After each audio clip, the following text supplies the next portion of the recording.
Hello everyone and welcome to Daily Critique number 38, where today we're going to be going through 5 images by Cyril Redor. They're all of Tajikistan, so that's interesting in itself because I've never been there nor seen many photos from Tajikistan. But in terms of a theme, we're going to discuss contrast range and how we can optimally process the image to make the most of the tones within a scene. So that's going to be the general theme for this critique. So let's get started.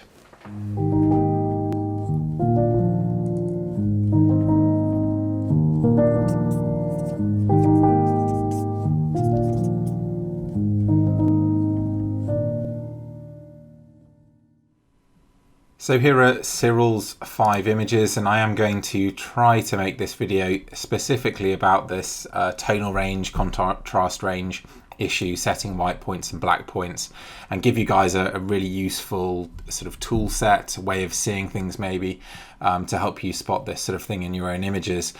So my apologies, Cyril, if this becomes a little bit more about teaching a technique and less about the critique of your images, but I will give that a go as well. So let's start with this one because it's going to be a particularly good example for illustrating the point I want to make. But we'll start by just a general critique. So a really beautiful barren mountain landscape here. I have to say I'm slightly put off visiting some of these higher regions of the world because they are quite often desert-like and somewhat lacking in vegetation, which of course is often a good subject for us photographers. But really beautiful patterns here. In fact, it sort of reminds me of Landmannalaugar in Iceland, these lovely lines coming off the hills and the beautiful colours that are coming through here, although I think this edit that I'm going to show will help that even more. In terms of the composition, it is a bit of a shame to have the highest point on the right side of the image there, but I'm not sure that it's that much of a problem, and really there's a nice repetition of this whole mountain line going across the scene here. Nicely sort of spaced valleys and so on. I'm not sure that they are necessarily structured in a clever way, but nevertheless they work together well, all nicely sized and shaped, and like I said, with all these wonderful textures and colours. And then we have this lovely foreground sweeping line as well, which really is quite a nice foreground. I'd perhaps just think a bit more about the significance of that path, because my eye is drawn to that, or is it a road? So onto the meat of this, which is actually giving everyone a bit of a processing technique to work with. So the first thing to say is when I see an image like this, I immediately see it as if it's got a grey piece of glass over the top of it, just instantly. It's the same with colour casts. I see colour casts as like a purple bit of glass or a red piece of glass over the top of the image. It's one of the first things that I see, and that's because I've spent a lot of time looking at photos.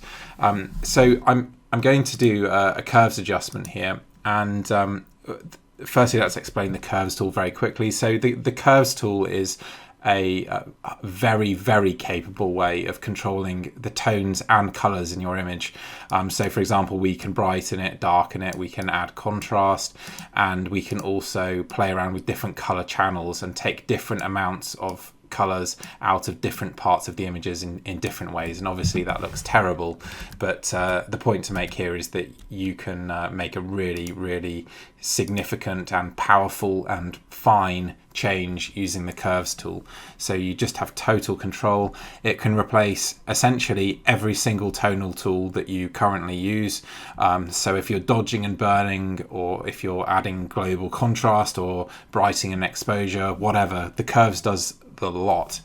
And I wish it were taught more by professional photographers who are often looking to teach more complex techniques, but the curves tool really is excellent. So this here is a histogram of the image, so it's the range of tones present in your shot, with black on the far left and white on the far right, and then say mid-grey in the middle. So imagine this scene desaturated. This is the proportion of pixels of a particular tone. So what this is telling us is that we have no blacks and we have no whites, but we do have a lot of midtones. So this line, this diagonal line you're seeing here, that tells you how you convert these input tones, so the tones that already exist in the image, into output tones that the adjustment will effectively be making. So if I push this curve up significantly, then this is our mid-grey here, this line here, and if we read all the way up to the curve and then across, you can see that our mid-grey has almost been turned to white, whilst our bright highlights have been turned to white. And then if you look at the darkest shadows, they've also been made brighter. So the overall effect of this curve is that it brightens the whole image. Similarly, if we drag it down and I read up mid-grey here, it's turned into a dark shadow. And similarly for the highlights, they've become darker highlights, and so on and so forth. So you've darkened the entire image here. And if I create the famous S curve, then what you're doing is you're brightening the highlights here. You're darkening the shadows, but the midtones are staying more or less the same. So you're adding contrast. So that's how you can adjust brightness and contrast using the curves tool. And you can do a combination of the two as well. So for example, a curve like this adds contrast and brightness. And similarly, if you were to do something like this, that would darken the image and add contrast at the same time, or you could even do something really horrible like reduce the contrast and darken the image. So you have really specific control over what different tones in the image do here. You can put as many points on as you want. That's the magic of the curves tool, and I will do a video on it in the future. But the crucial part of this is how do we use this tool, and incidentally you could use the levels tool to do this, to solve our problem here, which is the grey piece of glass that I see over the image. Well, we just set a black point and a white point. And we do that by dragging these end sliders. So now our brightest pixels in the image are being made pure white, although we do actually have a very localized patch here which I'm going to mask out, which was brighter. So I'm just going to quickly do that. Black on the mask there just hides the adjustment on that section of the cloud so that we don't blow that area out.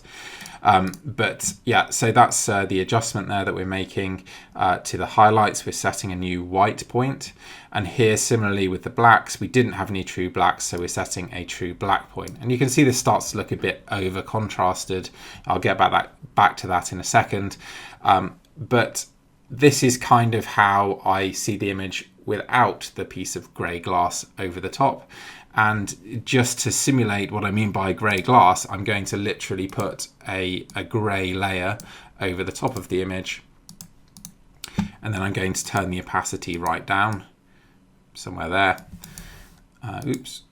And you can see that this is actually very similar to the adjustment that we were making here.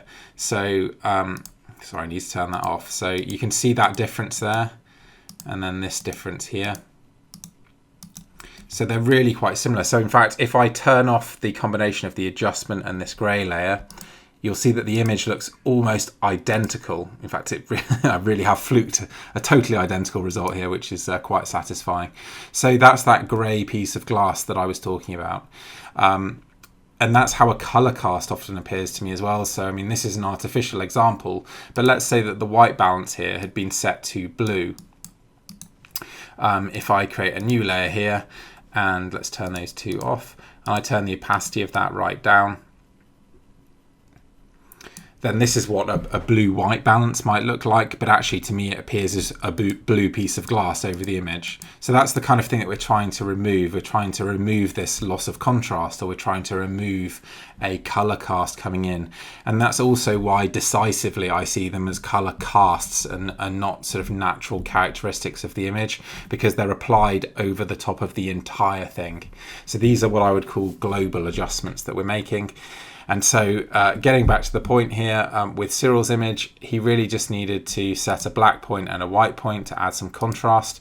And that more or less eliminates this whole grey piece of glass idea that I've been talking about. But in doing so, I've gone a bit too far here. So actually, I want to retain some of the haze going into the distance. So I'm just going to move that black point a little bit further to the left so that we are losing some contrast as we look into the distance, because that's part the scene naturally. So that would be one change I'd make. I'd probably also add a bit more saturation, particularly to these warmer colours. You could go in here and let's just select the yellows, and then you can actually expand the range of yellows here. So this is all the reds, oranges and yellows that we're going to saturate here. And I'm just going to do that just to bring a bit more life into the hillsides here and show some of those natural colours coming through. And then I'm just going to set a darker black point for the sky and maybe add a bit of contrast as well. And I don't want to go into this in any more depth than I already have now, but that should really make for quite a nice result. So I'm just locally applying that adjustment to the top of the image. And there's your before and after. So you can see how that photo has come to life with those really simple adjustments. And this is really what processing should be about, letting the best characteristics of an image shine through without making it overly convoluted. Okay, so on to image 2. So let's get back to talking about composition a bit. And I'll just draw on this one. So let's get the red brush going again. And I guess one criticism I would have of this shot is just that it's very literal, and it would work brilliantly as a set. It's certainly a great depiction of a region. I'm actually really interested by the relationship between this peak here and coming into this valley and this huge explosion of scree coming out of the valley. I guess that's from either a flash flood or a glacial retreat or both, but it's pretty interesting to me, that.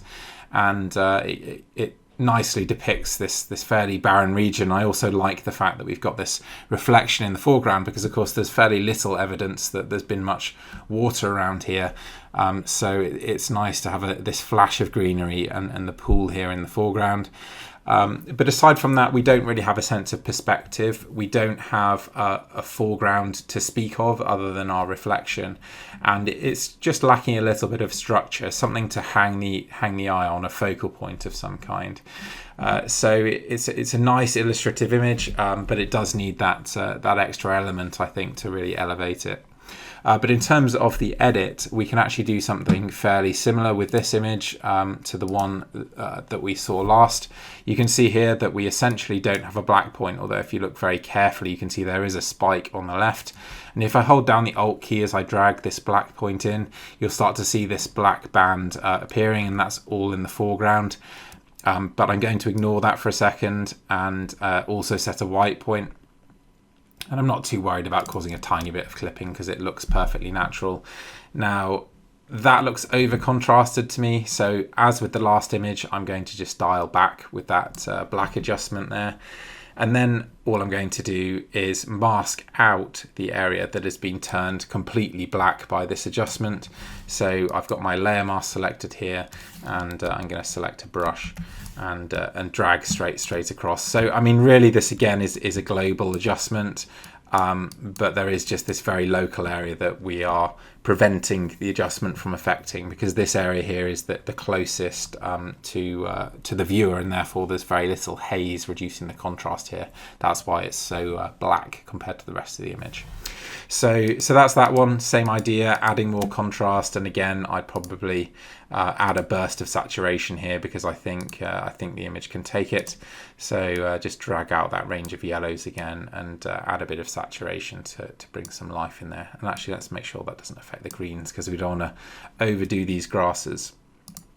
So that's just bringing a bit more colour in again, and maybe you could darken the sky just slightly as well. Okay, on to this third shot. This just has an absolutely beautiful colour palette. There may be the slightest colour cast here, maybe a slightly magenta cast, but I love the lighting here and these rich oranges and reds coming through. It's a bit of a shame that we have this set of what I assume are power lines here. They are a bit of a distraction. But I also appreciate keeping them in a landscape. I think we're guilty of cutting man out of the landscape all too often as landscape photographers. I certainly do that myself. So maybe it's right that they're included. We've even got a vehicle here. And you do get a nice sense from this road of leading through the image and into the valley. The hillside on the left is maybe just a little bit strong compared to the mountain here, so it's worth considering just doing a little crop off the left hand side just so it's not too gigantic. And then we've got some really nice rain by the looks of it coming down in the background there, so that gives a nice sense of depth and drama to complement a really nice sky too. And the edit here is a little bit better.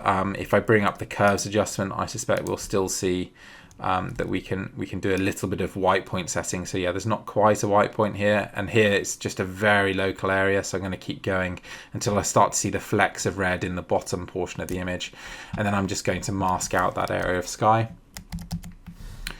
So I'm just painting black onto this mask as I did with the other images, so let's just do that. And then I'll just click back on the adjustment and again set a black point as well. So I'm actually not worried about the power line clipping there. It's okay if that's black. So actually I'm just going to make that adjustment and not do any corrections there. And then overall it looks just a little bit too dark. So I'm going to brighten it slightly. And then just keep some of the depth in those shadows so you can see just how much contrast and colour we've brought in, and then maybe we've gone slightly too far, so I'm just going to dial it back ever so slightly. And then I can actually make a similar adjustment to the sky. So this is how I stack together my curves adjustments, and I'm kind of turning this into a processing tutorial, I appreciate, but I'm now just looking at how these adjustments affect the top of the sky because I just want to bring a bit more contrast and maybe brightness into the top. So let's not set a black point up there because it's dark enough as it is. And yeah, that just helps to bring the contrast out in that top portion of the image. And then let's do our cropping just to finish it off. Let's clear that and keep the full width on the right.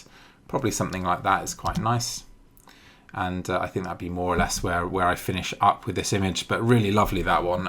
Really fantastic colours, and I like the composition too. Okay, on to our fourth shot.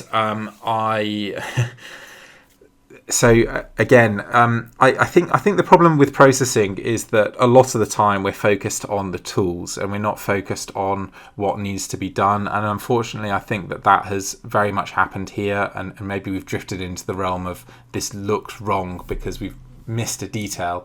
And in this case, it's that the foreground is really quite bright. If we particularly look at this section of water, and then we look at how dull the blue sky is that it's supposedly reflecting. So that immediately looks wrong to me, unfortunately. And as for the water, from a compositional standpoint, of course, it does create a massive imbalance in this foreground. And I just wish that this lovely orange light was just continued right across the frame. You know, maybe if you walked across to the left here, you could just have a completely simple foreground with this lovely symmetrical framing of the mountain. I mean, I think this background section is really, really beautiful. To have the mountain here, obviously gigantic mountain, perfectly framed by these lovely layers of mountains and all of these blues and reds creeping through the haze. I think it's really, really beautiful, that backdrop. But unfortunately, the foreground does compete with that, and particularly given this contrast issue.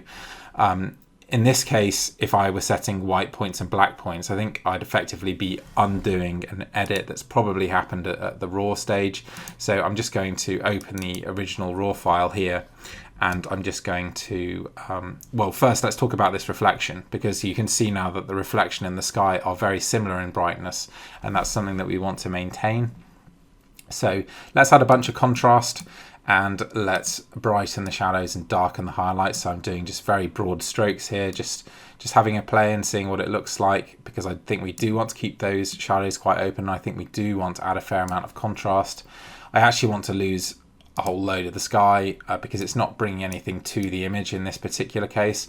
Sometimes having massive skies can give a sense of, I don't know, airiness, openness. So it can be nice to have mountains at the bottom of the frame and then a huge empty sky. But in this case, that idea doesn't work so well because of the clouds in the sky. So that's already a better starting point, I think. But you can also see it looks a little bit dark. And if we check the tone curve here, which incidentally I usually don't use in Lightroom, you can see that we have no highlights. And we do want some, so we're going to brighten the exposure. And now it's starting to come to life again. And you see that that tone curve is adjusted. So we are going to darken the sky. But as we do so, we're going to add a bit of contrast because I don't want those sort of greys to creep back into the sky too much. And there is a bit of haziness going on there, which is part of the problem. And let's just take a little bit of colour out of it. And then this pool is just so super blue. I'm just going to take some of the blue out of that because I don't want it to be bluer than the sky, even if it's naturally like that, because I just find it distracting. So I'm going to take some colour out of that. And that is more or less the edit that I would do in Lightroom, and then I would do my finer adjustments in Photoshop. So let's do that very quickly. Yeah, so same deal, curves tool, check to see if we've got white, and we do on the mountain there, but actually we can start to just clip the red channel there, and that looks perfectly fine. We're still retaining detail in this mountain slope, so I'm not too worried about that local bit of clipping. And then you can see that we already have, well, close to black, so we could just set a black point there. And that's the same process that I use on more or less every image. Sorry, I've corrected that there. There we go. To just bring some contrast in and allow the colors to come through. So that's our penultimate image, and there's a dust spot there that I should have removed. And then finally, last repetition of this same technique. But firstly, I actually really like this compositionally. I even quite like the fact that the foreground is slightly out of focus here. It might even be better if it was even more out of focus to create that sense of depth. Super strong leading lines. That's the kind of leading line I like because it actually works as a leading line when it's this obvious, and it also generates a sense of perspective, which is very handy too. And I guess it creates the idea that maybe there's you know, an agricultural life beneath the mountains as well. So there's a little bit of a story to this shot, which helps. But let's just have a quick look at the curves tool again, and we can discuss the tonal range. So it looks like we don't quite have a white point, so let's just do it until that red channel clips again. So not going so far this time, but we do have a black point in the foreground, so I don't want to do anything more across the entire image. But what I will do is create another curves tool because I think this foreground could still be brighter. And so I'm going to drag the white point again, holding down the Alt key until I start to clip the red channel in the foreground there. And then I'm going to mask out the top portion of the image, and you can see how I've just lifted the brightness of the foreground. So again, we're just brightening things up, and this is going to make for a much better print apart from anything else because we're making the full use of the tonal range available to us. So sorry if that's a bit confusing, a bit fast. I am planning to put together a tutorial series. Unfortunately, I'm getting bogged down with some really specific short videos on color space and bit depth and all this kind of stuff, which unfortunately you do need to know to a degree. And I haven't got into the more interesting editing stuff, but I will be producing those videos, and do hold me to that. But thank you very much, Cyril, for sending these images in and putting up with a critique, which ultimately turned into a bit of a processing lesson. And I do hope you found that helpful. Incidentally, my eye, which never stops looking around an image, has just wondered if this isn't quite level. Why am I drawing there? This line here, another tip, if you look for lines in your images, they are often cues as to whether something's vertical or not. In this case, we can see that it probably is vertical because this one looks vertical. So there's my eye playing tricks on me to a degree because maybe that's a natural slope in the land. But yeah, thank you very much, Cyril. Really great images. Great to see shots of Tajikistan apart from anything else. And well done you for making the most of this very barren landscape, because I can only imagine how challenging it must be to photograph. So thank you very much for sending those in.